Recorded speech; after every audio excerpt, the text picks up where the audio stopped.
Fraudes millonarios, robos imposibles, estafas que parecen ficción, pero fueron reales. En cada episodio de What a Fraud, desenterramos las historias más ingeniosas y a veces absurdas del mundo del crimen financiero. Prepárate para conocer cómo la ambición, la codicia y la mentira han movido fortunas y destruido imperios. Esto es What a Fraud.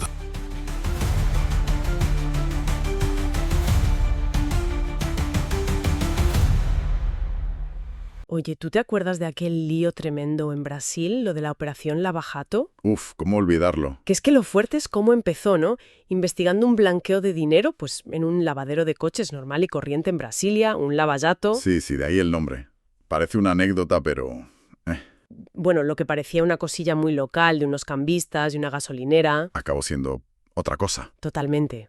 Resultó ser, la punta del iceberg de la red de corrupción más bestia que se ha visto en Latinoamérica, probablemente. Hablamos de miles de millones. Es que es increíble. Estaba metida la petrolera estatal, Petrobras, las constructoras más grandes como Odebrecht. Políticos, presidentes... Todo el mundo. Y dices... ¿En serio? ¿El origen es un sitio para lavar coches? Cuesta creerlo, la verdad. Pues así fue. El mecanismo era, casi de manual, ¿eh? Petrobras daba contratos de obras, pero inflados a ciertas constructoras amigas. Y esas constructoras, claro, devolvían una parte, ¿no?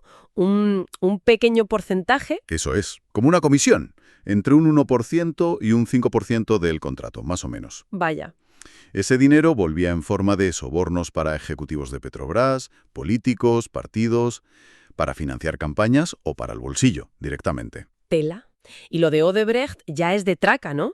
Que tenían un departamento dedicado a esto. Exacto. Oficialmente lo llamaban, a ver que lo recuerde, Departamento de Operaciones Estructuradas. Suena súper corporativo. Ya ves.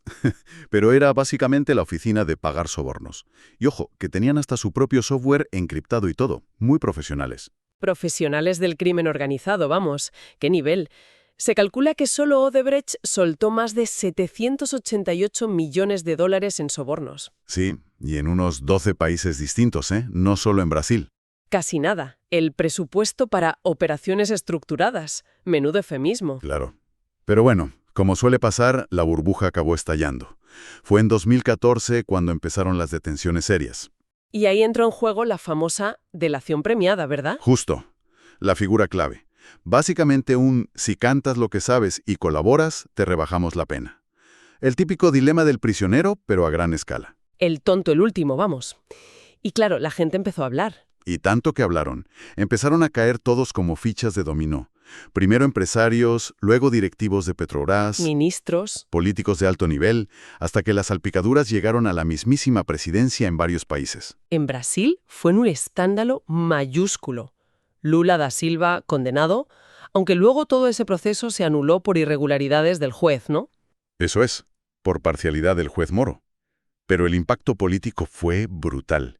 Dilma Rousseff destituida por un impeachment que, aunque no fue directamente por Lava Jato, ocurrió en medio de toda esa crisis de confianza. Y su sucesor, Michel Temer, también acabó investigado. Vamos, un caos. Pero si hablamos de presidentes implicados, lo de Perú fue tremendo.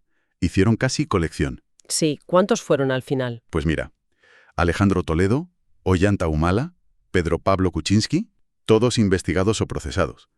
Y Alan García, que, se suicidó cuando iban a detenerlo por este caso. Una tragedia. ¡Qué barbaridad! Y la cosa no paró ahí, ¿no? Se extendió. ¿Qué va? La red de Odebrecht era enorme. Salpicó a Ecuador, a México, con el caso de Emilio Lozoya, el exdirector de Pemex, Colombia, Panamá. Era una trama continental.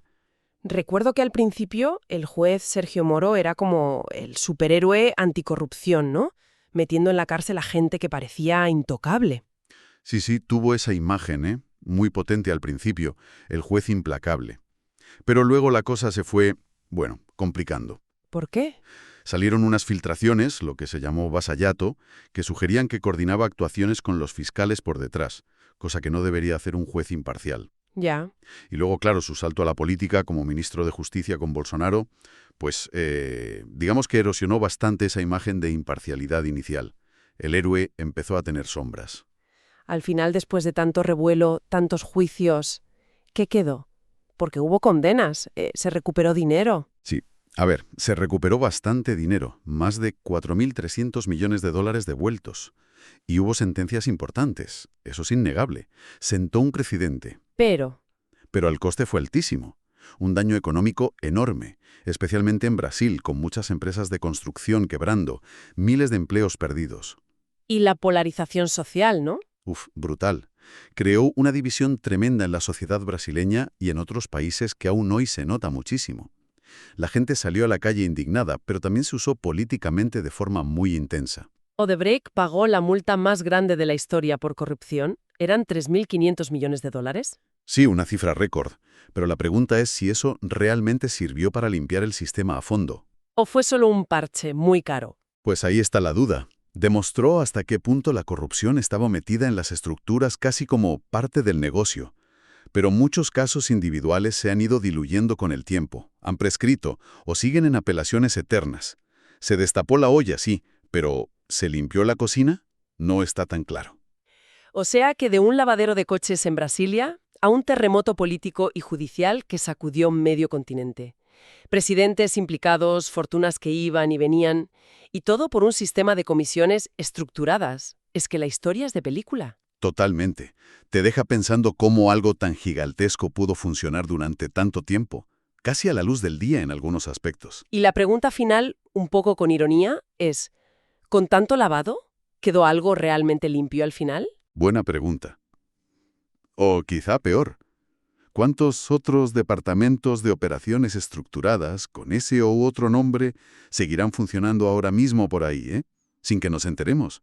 Ahí lo dejamos. Da que pensar, desde luego.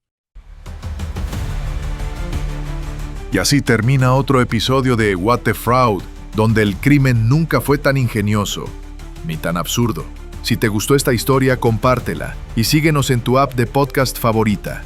Recuerda, si suena demasiado bueno para ser verdad, probablemente no lo sea. Nos escuchamos en el próximo Fraude.